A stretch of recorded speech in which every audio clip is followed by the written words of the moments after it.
Bonjour, je suis le pasteur Eman et j'anime l'émission Le Pain Vivant Quotidien.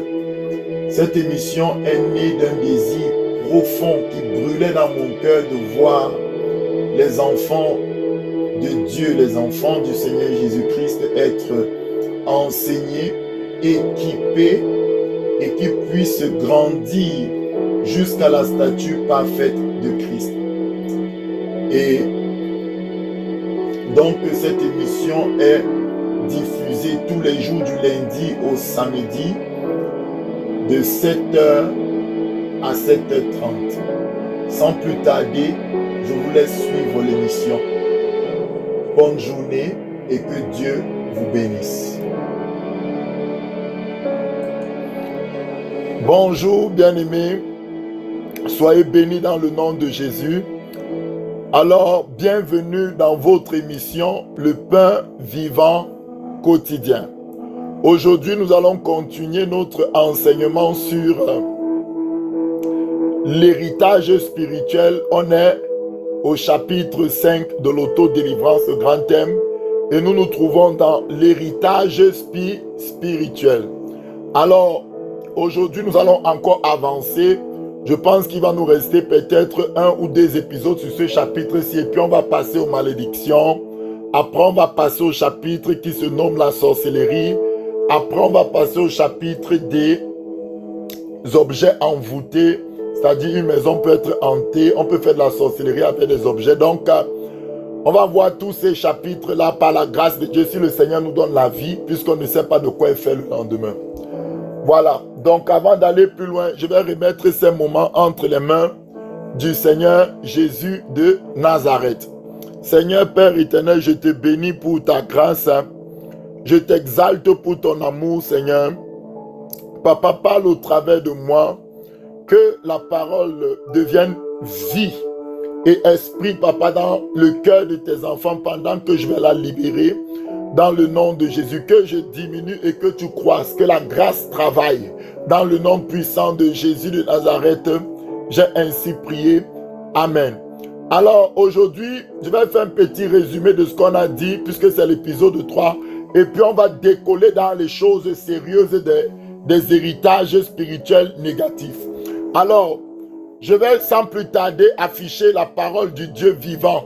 Éphésiens 1 à partir du verset 17. C'est parti. La Bible dit, afin que le Dieu de notre Seigneur Jésus-Christ, le Père de gloire, c'est Paul qui prie pour l'église d'Éphèse, afin que il a entendu qu'ils se sont convertis et maintenant Paul se met en mode intercession.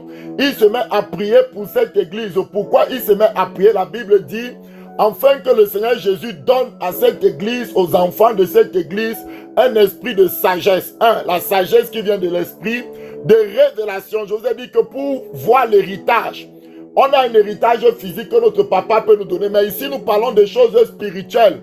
Donc ce n'est pas des choses physiques qu'on peut toucher avec les mains, c'est quelque chose de spirituel. Il faut donc de l'intelligence spirituelle, il faut la révélation dans sa connaissance. On va aller au verset 18 qui nous dit quoi, bien aimé? Le verset 18 nous dit ceci.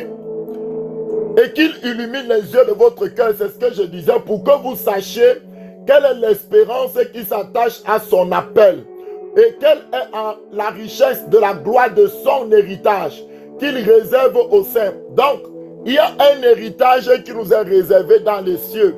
Il y a un héritage, quand on dit dans les cieux, nous sommes bien assis dans les lieux célestes en Jésus-Christ. Nous avons été ressuscités avec lui, vous me comprenez. En tant que nouvelle créature, ayant reçu la génétique de Christ, ayant reçu l'homme nouveau, ayant reçu vraiment l'ADN de Christ en nous, maintenant Christ va commencer à nous révéler l'héritage spirituel qu'il a acquis. La Bible dit toujours dans le même chapitre, Éphésiens 1, si on remonte au verset 3, Éphésiens 1, béni soit Dieu, le Père de notre Seigneur Jésus-Christ, qui nous a bénis de toutes sortes de bénédictions spirituelles dans les lieux célestes. Donc, puisque nous sommes assis, ressuscités avec Christ dans les lieux célestes, maintenant Dieu va commencer à illuminer les yeux de notre cœur, parce que ce n'est pas des choses physiques. Il va commencer à nous révéler l'héritage. Il va commencer à nous montrer les bénédictions qui ont été acquises par la seule mort de Jésus-Christ de Nazareth. C'est ce que j'ai appelé dans ma définition le patrimoine spirituel qu'on a reçu de Christ. C'est un patrimoine spirituel que Dieu va nous révéler. Il faut la révélation. Ce n'est pas automatique. Ce n'est pas parce que je me suis convaincu que j'ai tout compris. J'ai tout. Non. Chaque fois, Dieu va me révéler ce qu'il veut pour que je puisse manifester cet héritage que Christ a acquis à la croix pour nous sur la terre, afin que non seulement j'en bénéficie, mais aussi que mes frères et sœurs en Christ voient ce que Jésus a fait et commencent à rendre gloire à Dieu. C'est pourquoi la Bible dit que lorsque le Saint-Esprit viendra, il me glorifiera. Il glorifiera qui? Christ. Qu'est-ce qu'il va faire pour glorifier Christ? La Bible dit clairement, il prendra de ce qui est à moi. C'est Jésus qui parle. Il va prendre l'héritage, c'est-à-dire c'est mon héritage, mais vous êtes co-héritier avec moi. Il prendra de ce qui est à moi et il vous l'annoncera. Donc il va vous révéler les choses que vous avez dans le monde spirituel grâce à ce que je fais à la croix. C'est ce que Jésus veut dire. Et là, quand vous serez conscient de ce que je fais à la croix pour vous, alors vous allez courir, pas comme battant de l'air, mais courir en ayant la foi fixée sur moi, courir en ayant les regards sur moi, pour manifester, pour vraiment, pour atteindre le but de la vocation céleste, dans le nom puissant de Jésus de Nazareth. Donc c'est ce qu'on a vu. J'ai aussi dit par la même occasion que l'héritage négatif aussi, il faut une révélation. Donc, première chose que tu dois marquer si tu me suis toi ce matin, les bénédictions spirituelles, c'est ça qu'on appelle le patrimoine spirituel positif que Christ nous a légué. Alors, il faut comprendre ceci. Tu reçois ce patrimoine-là d'abord, c'est Christ qui est le fondement. C'est lui qui a fait tout l'héritage dans le monde spirituel. Maintenant, par sa grâce, il va toujours choisir quelqu'un dans la famille, dans ta famille, avec qui il va commencer. Peut-être c'est toi le premier chrétien de te convertir dans ta famille. Sache que tu es comme Abraham dans ce cas-là. Dieu t'a choisi pour que tu puisses commencer à manifester le patrimoine spirituel positif ou l'héritage spirituel qu'il a ligué. C'est par toi qui va commencer. Mais tu n'es pas le seul dans son plan. C'est-à-dire qu'après toi, il va continuer avec tes enfants. Tu n'es que le début pour cette famille-là. Est-ce que tu comprends? Donc, le patrimoine positif que moi je reçois, c'est ce qui s'est passé avec Jésus au travers de mes parents. Si j'avais un parent, par exemple, aussi qui est chrétien, comme on avait lu la dernière fois, David dit qu'il n'a jamais vu le fils du juste mendier. Vous me comprenez donc? Si mon père, supposons, je prends l'exemple, si mon père était par exemple pasteur ou, même s'il n'est pas pasteur, enfant de Dieu simplement, il va me liguer quelque chose de par sa communion qu'il a eue avec le Seigneur pendant des années. Est-ce que vous comprenez? Moi aussi, je ne vais pas partir de zéro, je vais continuer. Donc tous, nous tirons cela de Christ, mais s'il y a eu des parents chrétiens avant, nous bénéficions de cette bénédiction. Voilà pourquoi la Bible dit que toutes les nations de la terre seront bénies à Abraham. Donc, Dieu a commencé avec Abraham. Dieu a fait des promesses terribles à Abraham. Nous, qui sommes les enfants d'Abraham par la foi, nous bénéficions de l'obéissance aussi qu'Abraham a eue. Et Dieu a libéré certaines paroles. Et nous nous connectons à Abraham par la foi et nous en bénéficions aussi. Vous comprenez donc? Vous comprenez qu'on est au service, on est au bénéfice des alliances que Dieu a tissées avec nos pères avant nous. Ça, c'est dans le cadre positif. Il y a des familles où ils sont peut-être le 5e pasteur d'une génération. Quand tu remontes sa lignée, par exemple, beaucoup de pasteurs qui sont, par exemple, je prends l'exemple d'un pasteur, le pasteur nigérien, je pense qu'il s'appelle le pasteur Christ Okilome, je ne maîtrise pas bien son nom. Il est peut-être le 3e de sa famille. Dans 3 générations, son grand-père était pasteur, son père était pasteur, lui, il a été pasteur. Et vous voyez qu'à chaque génération, les bénédictions de Dieu ne faisaient que s'amplifier. Est-ce que vous voyez un peu? Donc tu ne peux pas, si toi tu viens d'une famille, tu ne peux pas te comparer forcément à lui parce que le patrimoine qui s'est accumulé est différent. Il n'est pas né dans les mêmes conditions spirituelles, par exemple, que toi. Peut-être il n'est pas le premier dans sa famille à courir avec Christ. Peut-être que toi, tu viens de naître dans une famille et tu es le premier chrétien. Sache qu'il y a un travail spirituel que Dieu attend de toi. Il y a une mission claire et nous allons la voir. Donc, c'est ce que je voulais dire. De la même manière, les malédictions spirituelles, c'est ce qu'on appelle le patrimoine négatif qui est lié au péché d'Adam déjà, mais ou à la désobéissance d'Adam, mais aussi de génération en génération jusqu'à nos pères, jusqu'à nos ancêtres à nous. Vous me comprenez? C'est-à-dire que tu viens au monde dans une famille où il y a déjà un patrimoine négatif. C'est-à-dire, de génération en génération, l'iniquité s'est accrue. Donc Dieu va aussi te susciter et tu vas faire certaines actions par l'autorité du Christ pour briser ce patrimoine-là et pour maintenant libérer un bon patrimoine à tes enfants. Alors, ayant dit cela, je vais prendre Galates 4 à partir du verset 1. Positionne-toi dans Galates. Galates 4. Merci Saint-Esprit pour ton amour. Je te bénis pour ta grâce. Je te bénis parce que tu es l'esprit de vie. Parle, Yahweh, parle à tes enfants.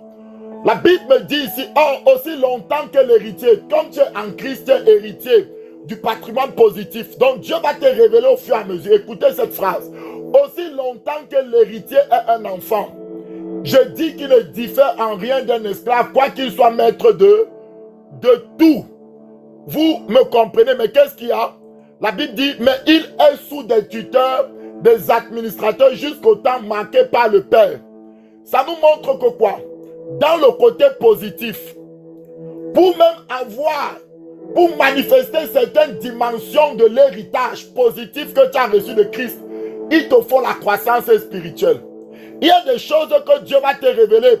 Dieu te révèle toujours beaucoup de choses par rapport à ta stature, par rapport à ta maturité spirituelle. Retiens cela aujourd'hui clairement. La Bible dit ici clairement que il est héritier, mais comme il est encore un enfant, il ne peut pas entrer pleinement en possession de l'héritage. Donc Dieu fait quoi? Dieu le met à l'école. C'est ça l'église. La Bible dit que l'église, Dieu a donné des apôtres, des docteurs, des prophètes. Pourquoi? Pour l'édification des saints. Enfin, en vue du ministère, pour que les saints grandissent dans la stature parfaite. Donc, plus tu vas grandir, plus Dieu va te révéler l'héritage. Vous me comprenez? Par exemple, même dans le domaine physique, supposons que moi j'ai mes enfants, je suis un homme riche, je prends l'exemple. Je ne peux pas donner une voiture à un enfant qui a 5 ans. Non, même si je l'aime, je ne peux pas lui donner. Il va faire quoi? Ça va le tuer. Donc de la même manière, il y a certaines choses que Dieu ne peut pas nous révéler dans son héritage que Christ a acquis pour nous, tant qu'on n'atteint pas l'âge de maturité spirituelle. Oh, bien aimé, dans les choses spirituelles, c'est Dieu qui fait croître. La Bible dit ceci, Paul a planté. Apollos qui était docteur est venu arroser, mais qui fait croître, c'est Dieu. Donc c'est Dieu seul qui connaît la stature spirituelle de chacun d'entre nous. Tu peux croire que tu es déjà très grand spirituellement, pourtant Dieu te voit encore comme un bébé spirituel. Ou tu peux croire même, ce n'est pas une question de titrologie. Ce n'est pas une question qu'on m'appelle pasteur, on m'appelle apôtre. Tu peux même être pasteur, mais tu es un bébé. Imaginez-vous dans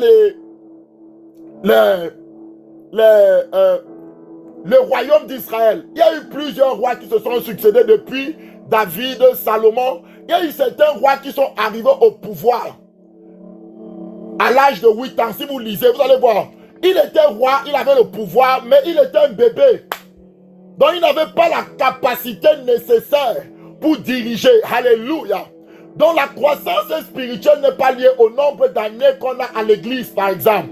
Il y a des personnes qui peuvent s'asseoir dans le banc de l'église pendant 30 ans, mais spirituellement, ils n'ont pas fait un seul progrès dans le monde spirituel. Il y a d'autres personnes qui peuvent venir aujourd'hui à l'église. Bien aimé, après 2 ans, ils ont déjà atteint une certaine stature. Jésus a pris ses disciples 3 années de formation. Ils étaient prêts à aller dans les nations pour impacter. Après 3 ans de travail assidu avec ses disciples. Alléluia. Voilà pourquoi l'apôtre Paul nous dit que nous devons tous les jours nous donner à la lecture quotidienne, à la méditation et à quoi? Et que nos progrès seront donc évidents, les progrès spirituels. Tu dois avoir une intimité personnelle avec Dieu. C'est Dieu qui fait croître. Tu écoutes l'enseignement, mais tu dois retourner vers Dieu pour grandir spirituel. Tu dois avoir une intimité dans le lieu secret avec Dieu. Sinon, tu ne peux pas croître. Alléluia. Donc, Dans le domaine positif, Dieu va nous révéler l'héritage au fur et à mesure qu'on va grandir. Bien aimé, même dans le ministère, quand Jésus a commencé son ministère, il n'a pas directement fait des choses terribles peut-être. Il a commencé avec des choses fortes. Mais Dieu ne faisait que lui révéler au fur et à mesure que les années passaient. Par exemple, la résurrection de Lazare, après 3-4 jours dans le tombeau, est arrivée vers la fin du ministère de Jésus parce que Jésus allait déjà presque vers sa mort. Lorsqu'il est entré à Jérusalem sur un âne, il y avait des personnes qui criaient partout. Les gens ont dit que non, calme-les. Mais Dieu a permis cela. C'était juste quelques temps avant il a ressuscité Lazare. Voilà pourquoi il y avait autant de monde qu'il avait accueilli. Ce miracle était un miracle tellement puissant. La Bible dit que beaucoup de personnes ont quitté les synagogues pour croire en Jésus. Pourquoi Dieu n'a pas fait ce miracle au début, mais vers la fin du ministère de Jésus? Parce que c'était important en ce moment-là que Dieu le fasse. C'était dans le calendrier de Dieu. Dieu devait le faire à ce moment-là. Il y a certaines choses, même quand tu es dans la voie de Dieu, que Dieu va manifester parce que tu auras une certaine stature, une certaine maturité, pas avant. Alléluia, gloire à Dieu. Que Dieu nous bénisse. Jésus, au début de son ministère, il a ressuscité la fille de Jairus. Elle venait de mourir. Elle était encore dans la maison. Certains ont pu dire que non, elle n'était pas vraiment morte. Elle était peut-être... Vous voyez les gens qui sont toujours sceptiques, qui aiment toujours rabaisser ce que tu fais. Non, c'est pas sûr. Celui-là, comme il fait ça par Belzébuth, c'est un fils du diable. Comme Jésus fait ça, voilà comment les pharisiens parlaient. Non, elle, cette femme-là, elle n'était pas vraiment, l'enfant là n'était pas morte. Peut-être qu'elle était juste endormie ou peut-être elle était dans le coma. Ok, Dieu a dit ok. Deuxième résurrection connue des Écritures de Jésus, le fils de la veuve de Naïm.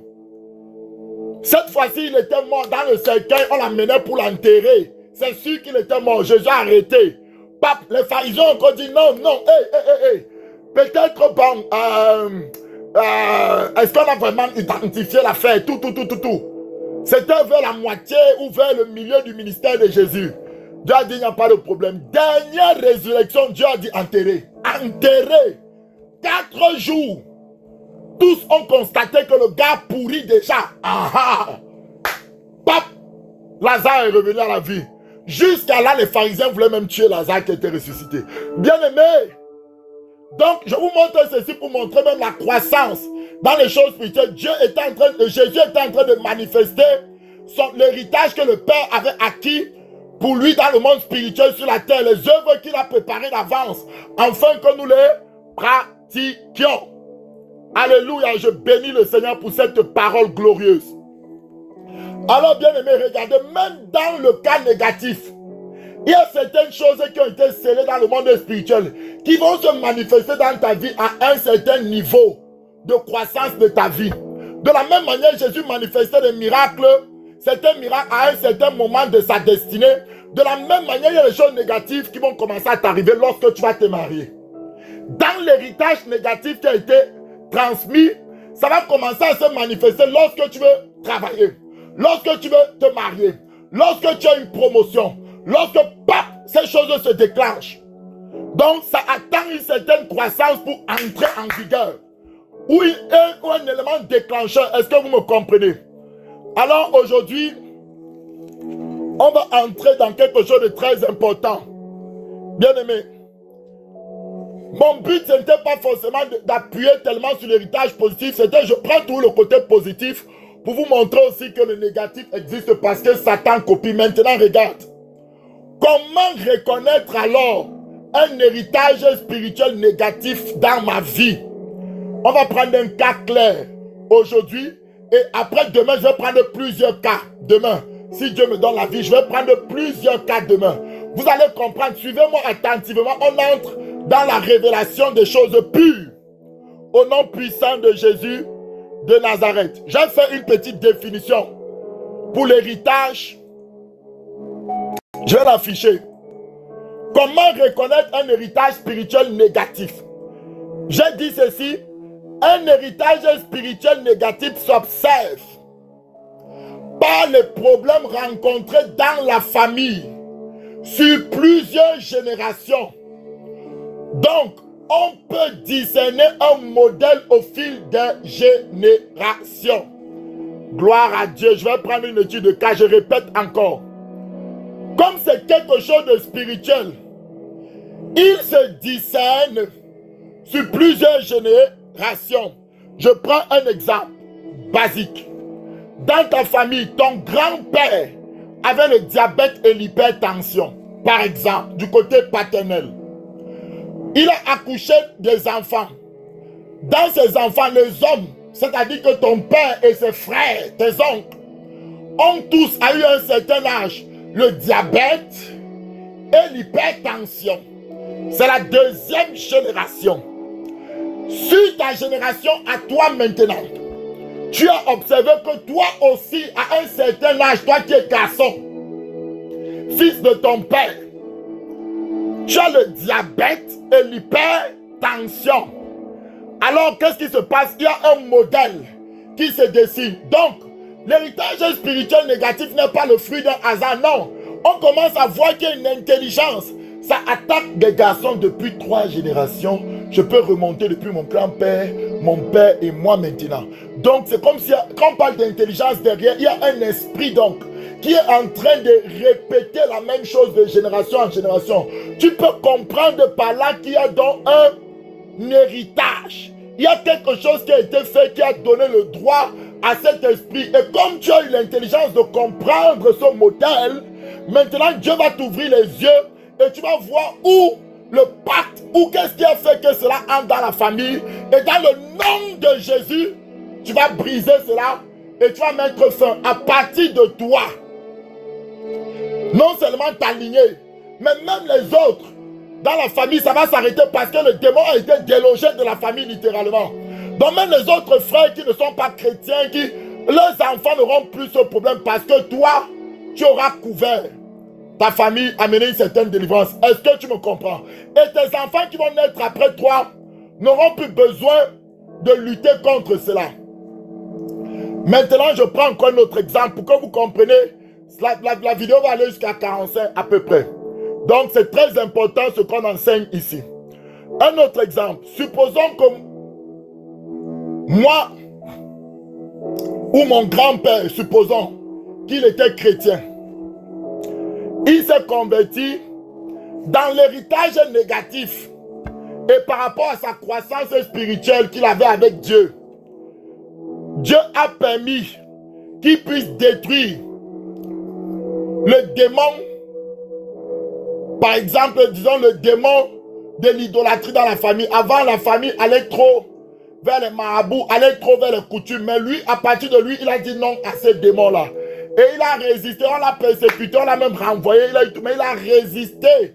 Donc, il a brisé, à partir de lui, ce démon-là n'arrive plus à venir réclamer. Mais sinon, avant, les gens de la famille aimaient tellement aller vers les marabouts. Donc, à partir de lui, voilà la percée qu'il a fait, il a brisé cela. Mais il y a un démon de pauvreté qui le suit toujours. Il n'a pas pu briser ce démon, pas parce que Dieu ne voulait pas faire par lui, mais c'était sa croissance ou sa connaissance. Il ne connaissait pas qu'il fallait qu'il le fasse. Il n'a pas pu briser. Il a brisé le démon d'idolâtrie, mais il n'a pas brisé le démon d'impudicité qui poursuivait, qui harcelait les gens dans la famille. Donc lui-même, il a eu à se repentir plusieurs fois. Ça l'a un peu percuté, mais par la grâce de Dieu, il a tenu. Il meurt, il a des enfants.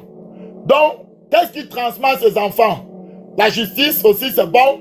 Mais il y a des combats qu'il n'a pas livrés qui vont suivre les enfants. Donc maintenant, les enfants n'auront plus à lutter contre le démon d'idolâtrie, peut-être, certes. Mais il y a le démon de pauvreté et le démon d'impudicité qui continue à les oppresser. À la génération de mon père, supposons que mon père aussi chrétien, Dieu lui fait grâce, Dieu ouvre ses yeux. Ah non, l'impudicité qu'il y a dans la famille, si ce n'est, il y a un démon, tel est allé faire une alliance avec les esprits des eaux, voilà comment il est entré. Mon père s'élève, il brise cela, pape, le démon d'impudicité quitte. On voit que les filles cessent l'impudicité, il y a quand même un certain assainissement dans la famille. Mais mon père n'a pas pu lutter contre le démon de la pauvreté. Écoutez-moi, je ne plaisante pas. Maintenant, mon père meurt, il passe le relais. Moi, je n'ai plus à lutter contre le démon de l'idolâtrie, de crâne, des choses comme ça, ou le démon de l'impudicité. Mais il y a un démon de pauvreté. Quand je parle de pauvreté ici, c'est-à-dire que tout ce qu'on fait, ça va en éclat. Un peu comme au temps de Madian, où quand ils cultivaient des choses, il y avait des sauterelles qui venaient détruire les champs. Donc moi, la troisième génération, bien qu'on est chrétien depuis 3 générations, il y a toujours des choses qu'il faut briser. J'arrive maintenant à briser le démon de pauvreté et à partir de moi, on voit une percée dans le domaine peut-être financier dans la famille. Et mes enfants en bénéficient. Bien aimés, eux maintenant ils peuvent courir sans avoir à lutter contre certaines choses. Ça a été assaini et ils vont seulement courir dans la carrière de Christ. Il y a les tentations du diable bien sûr comme tout chrétien, mais ils n'ont plus des héritages négatifs qui les perturbent, ils courent. Donc ça, Dieu a pris 3 générations pour assainir de manière totale l'héritage négatif dans la famille. Est-ce que vous me comprenez maintenant de ce qu'on dit? Je vais prendre un cas maintenant biblique. Le cas d'Abraham et de Sarah. Dans la famille d'Abraham, les filles étaient stériles. Sarah était stérile, première génération. Rebecca était stérile, femme d'Isaac, deuxième génération. Rachel était stérile, femme de Jacob, troisième génération. Ce n'est pas un hasard. Il y a un esprit derrière, une intelligence, un pattern qui se discerne. Je vais aller doucement. Donc toi, si tu n'as pas d'enfant, tu me suis. Si tu es stérile, tu me suis. S'il y a quelque chose dans ta famille que tu as remarqué un pattern, aujourd'hui, écoute-moi attentivement. C'est la grâce de Dieu qui vient à ton secours ce matin. Alors, on va entrer directement dans la parole de Dieu. Première chose, il faut comprendre d'où vient le problème. Dans le cas d'Abraham, c'est le père d'Abraham qui s'appelle Téra qui allait adorer d'autres dieux. Tu vas te positionner dans Josué. On va entrer dans un cas pratique. Premier cas pratique, la stérilité dans la famille d'Abraham. D'où ça vient vraiment? Est-ce Dieu? Non. Ça vient de quelqu'un a ouvert la porte. Qui? Le père d'Abraham. Josué 24, à partir du verset 2 à 3.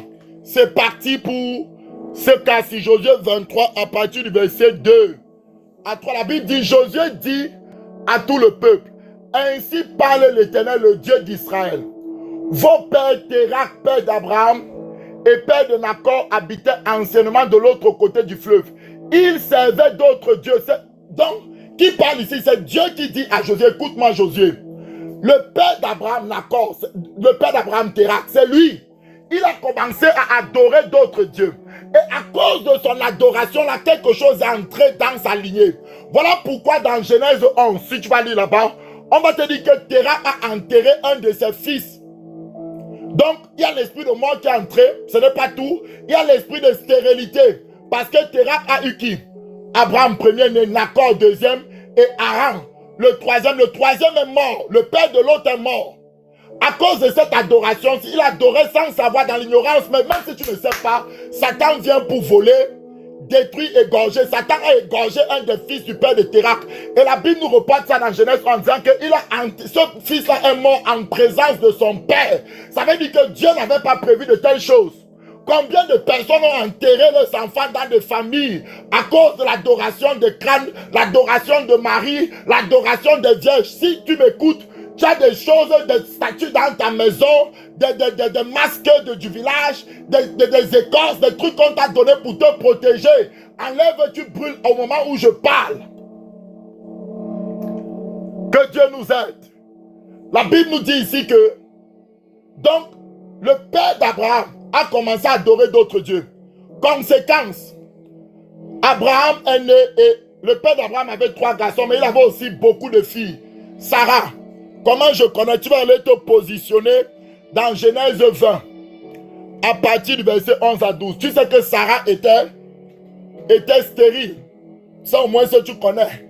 Sarah était stérile. Genèse 20, Genèse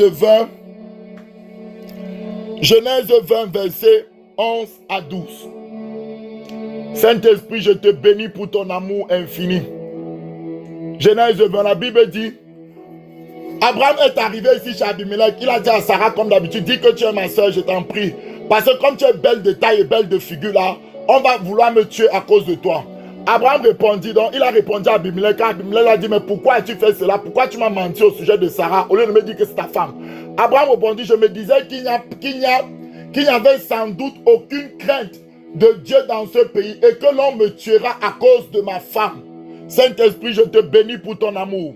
Alors qu'est-ce qu'Abraham a fait? Il a dit donc, de plus, il est vrai qu'elle est ma soeur, fille de mon père. Donc, vous voyez, son père qui a fait l'idolâtrie là, il accouche des enfants, un fils meurt, littéralement, dont l'esprit de mort est entré, et une de ses filles est stérile à cause de ce qu'il a fait. À partir de Térak, ça a commencé. Abraham épouse, à l'époque on épousait, il se mariait dans les familles. Aujourd'hui, tu n'as pas besoin d'épouser ta demi-sœur, c'est pas bon. Tu peux te marier vraiment. Donc, mais à l'époque, ça se faisait parce que il fallait se multiplier. Donc, on peut comprendre cela. Donc, il a épousé sa demi-sœur. Il dit bien, elle n'est pas la fille de ma mère, mais nous avons le même père. Donc, Sarah a le même père qu'Abraham. Térak, c'est son père. Térak a perdu un fils à cause de son idolâtrie. Et ses filles sont stériles. Et ça ne s'arrête pas là. L'esprit qui est entré va suivre. Il n'attrape pas la stérilité n'importe qui. Il attrape ceux qui voient l'étoile est grande. Parce que quand on présente Sarah, on dit qu'elle était belle de taille et belle de figure. Vous allez voir toutes les filles qui sont stériles dans cette famille-là. On va toujours donner ce qualificatif-là. C'est un qualificatif spirituel, bien aimé. Belle de taille, une bonne taille spirituelle. Quelqu'un qui doit aller profondément dans les choses spirituelles. Belle de figure, vous me comprenez. Et Satan l'a attrapé à cause de son père qui a ouvert des portes. Là, voilà qui est stérile. Bien aimé, vous savez qu'elle a accouché à quel âge? À 90 ans. Ce n'est pas Abraham qui était stérile. Abraham, lui, il a pu avoir un enfant avec Agar. Donc, Abraham n'avait pas de problème. Donc, l'esprit qui est entré dans la famille a attaqué qui? Ça, c'est vrai, ça a tué un enfant mâle. Mais ça attaquait les femmes dans la stérilité. On va voir ça sur plusieurs générations. Voilà comment je vous montre comment faire pour discerner un pattern, un modèle, une intelligence spirituelle négative qui est entrée dans la famille à cause de l'autel ou de l'adoration que le père d'Abraham faisait à d'autres dieux. Alors on continue. La Bible nous dit clairement ici que c'était sa demi-sœur.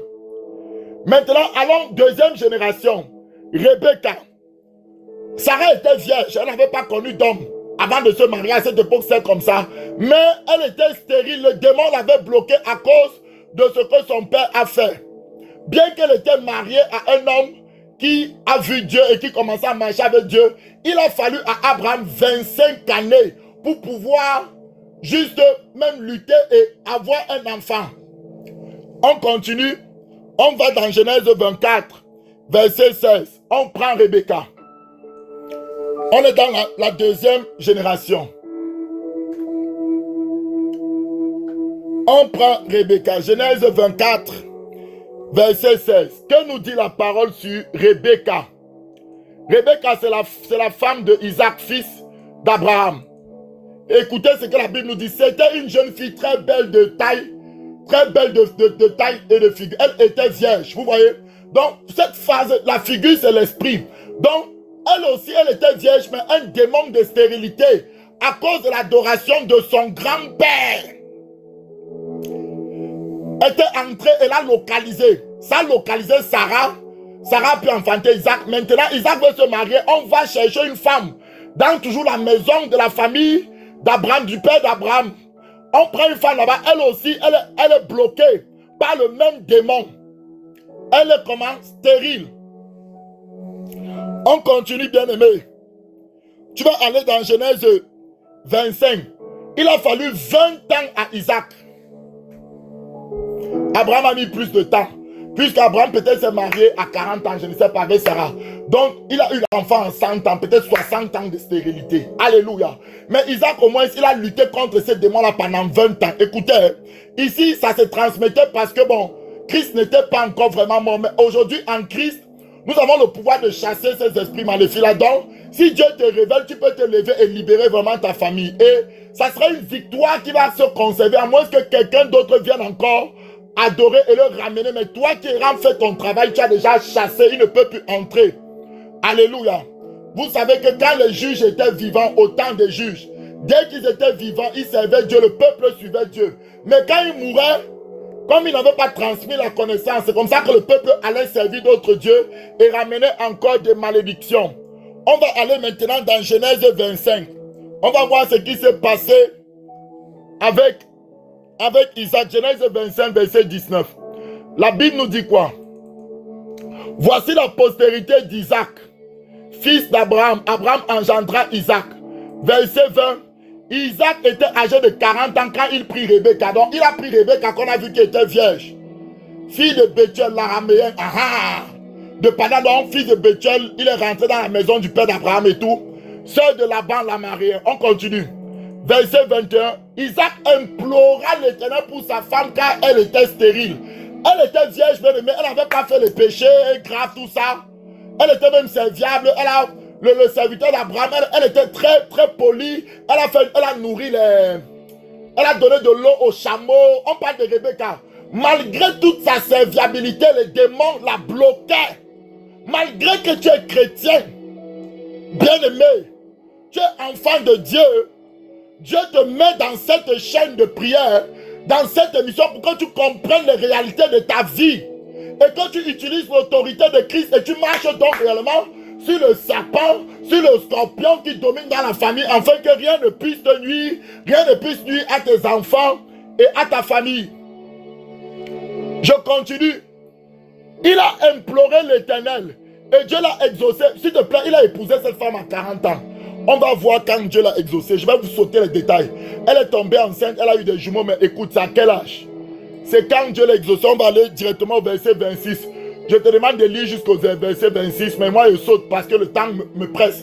Ensuite, sortit son frère, donc voilà, il accouche les enfants. Ici c'est Jacob, dont la main tenait le talon d'Ésaü et on lui donna le nom de Jacob. Isaac était âgé de 60 ans. Au début, au verset 20, Isaac avait 40 ans quand il a marié. Il a prié pendant 20 ans. Abraham, peut-être si Abraham s'était marié comme Isaac à 40 ans à Sarah. Abraham a enfanté un enfant avec Sarah à 100 ans. Je vous ai dit que quand ces démons-là sont là, ils ne prennent pas de pause. Comme au temps de Jésus, la femme a été pliée pendant 18 ans. Si un démon de stérilité qui a pris en charge ta famille bien-aimée, c'est par toi que Dieu va déloger ces choses. Tu dois comprendre où l'alliance a été faite.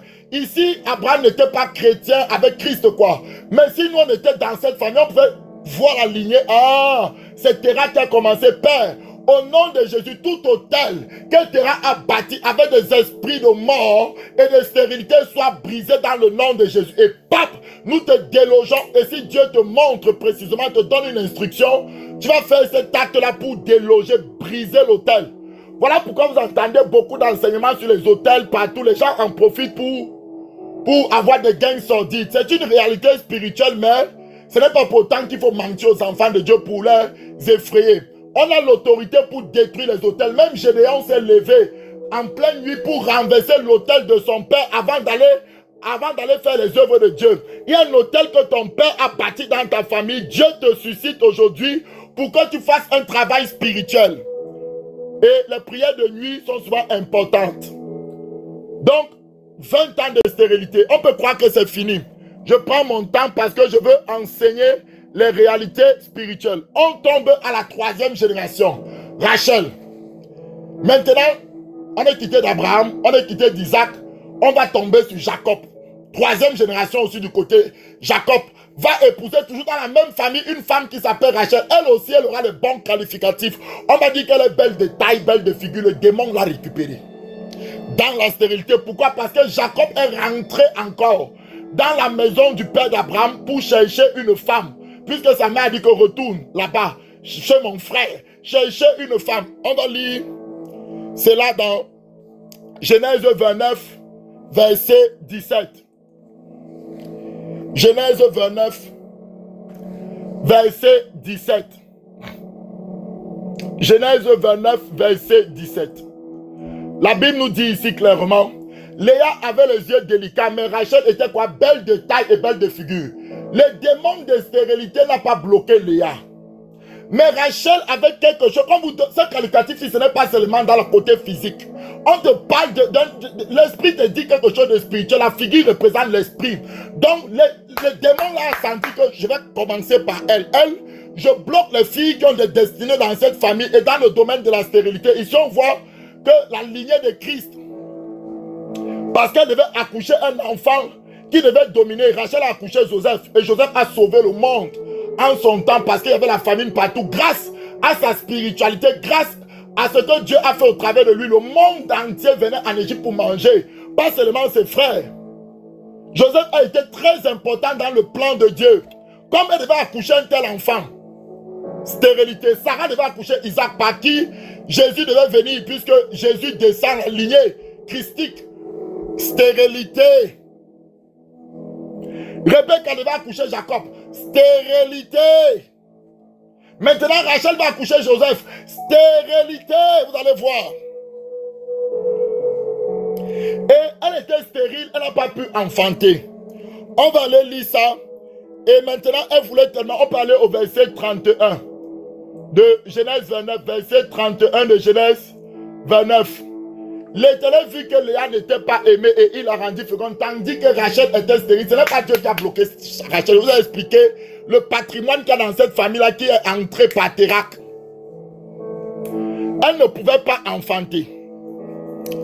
Maintenant, verset, on va dans Genèse 31. On va voir qu'est-ce que Rachel va dire. Rachel va dire quelque chose de très intéressant. Rachel, il y a Genèse 31, verset 13 à 15.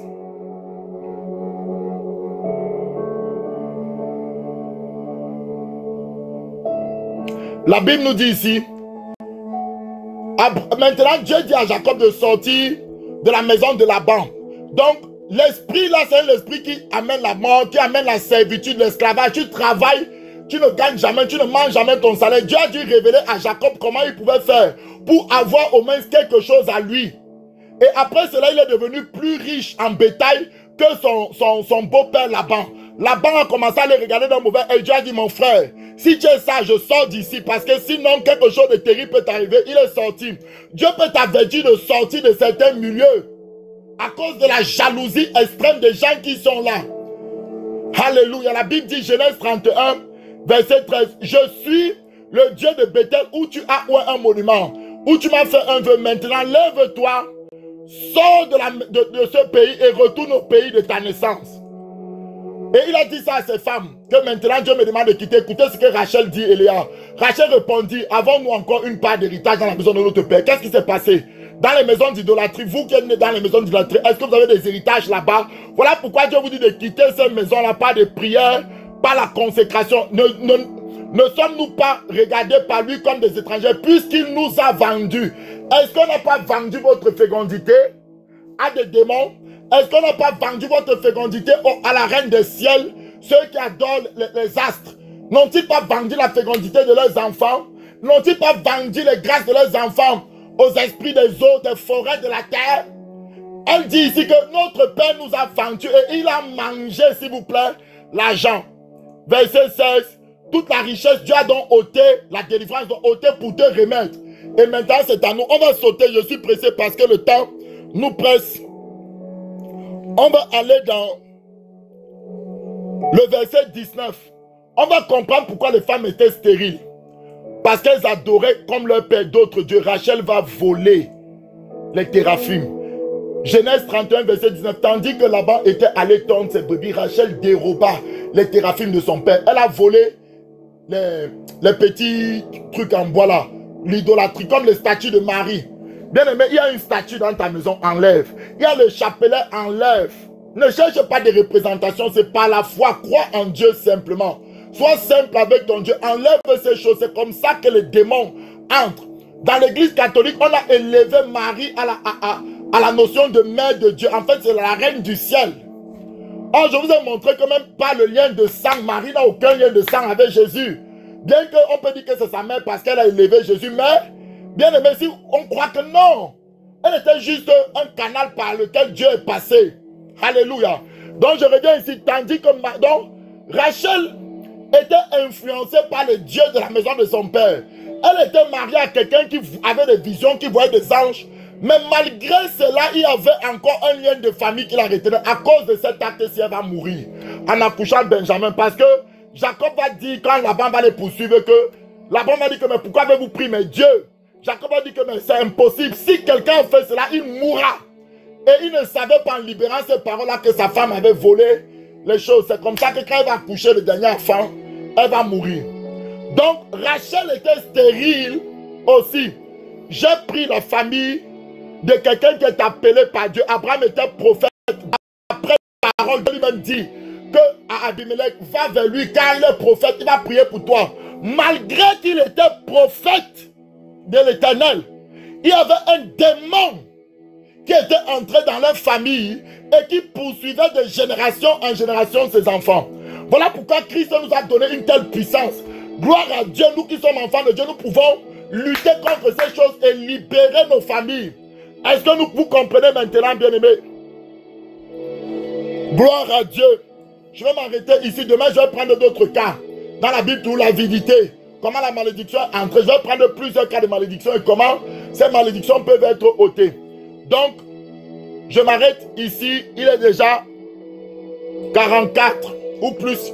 Mais, donc, bien-aimé, Abraham était prophète. Tu es pasteur. Ton père était polygame. Toi, tu t'es marié. Tu as divorcé, tu t'es encore remarié. Tu as un problème. N'accuse personne, n'accuse pas les femmes. Tu as un problème, mon ami. Sérieux. Tu dois t'asseoir tranquillement. Laisse d'abord les affaires de ministère. Assieds-toi et sonde ta vie. Et commence à délier, commence à chasser les démons. Alléluia. Donc on discerne un héritage spirituel négatif par un pattern qui se dessine dans la famille. Ton père, par exemple, avait un travail où il volait l'argent aux gens. Par exemple, au Cameroun, il y a les douaniers. Je prends l'exemple. Et souvent, ils sont corrompus. À cause de sa corruption, il y a un esprit de malédiction qui est entré. Tu penses que quand tu vas détourner l'argent des gens comme ça, eux, ils souffrent pour gagner l'argent. Toi, tu viens prendre l'argent facile, tes enfants en profitent. Il y a un esprit de malédiction qui est entré. Toi, tu te convertis. Dieu te révèle cela. Que vous ne pouvez pas atteindre un certain niveau de bénédiction dans le domaine des finances parce qu'il y a telle chose dans la famille. Tu dois te lever en Christ pour briser cela. Au nom de Jésus. C'est la stérilité. C'est la mort des enfants. Parce que quelque chose est entré. Est-ce que vous comprenez maintenant? Donc demain, je vais prendre plusieurs cas. À partir de demain, je prends des cas bibliques. Je vous montre d'où c'est entré. Et comment on peut briser ça en Christ. Ici, c'était Terah qui avait entré les choses. Il suffisait qu'il y ait un chrétien dans cette famille qui se lève et dit à partir. Et la stérilité devait s'arrêter de manière définitive dans la famille. Au nom puissant de Jésus. Alors 47 minutes, je vais prier pendant 1 minute. Si tu m'écoutes et tu es une femme stérile, dans le nom de Jésus, reçois la grâce de Dieu. Seigneur mon Dieu, quel que soit ce qui a été fait dans ta famille, si cette stérilité venait d'un pacte, venait d'une alliance dans ta famille, que cela soit détruit dans le nom puissant de Jésus de Nazareth. Je priais pour une femme qui m'avait contacté. Pendant que je priais, juste en 2 minutes de prière, le Saint-Esprit me dit que sa stérilité vient du côté de son père. Je lui ai demandé et elle m'a dit que sa maman a eu son papa. Sa maman s'est mariée avec son papa. Ils ont eu 2 filles. Sa sœur est aussi stérile comme elle. Mais après, sa maman a eu un autre mari. Elle a eu d'autres filles, mais les autres filles n'ont pas de problème de stérilité. Donc, ce n'est que elle. Et ça venait confirmer ce que l'Esprit m'avait dit dans mon cœur. Quand je lui ai demandé, donc, comme elle et sa sœur, ils sont 2 à leur papa, il y a une stérilité. Ce n'est pas lié à eux-mêmes. C'est lié à ce que certainement son père a ouvert ou avant lui. En fait, il y a quelque chose qui est entré du côté de son papa.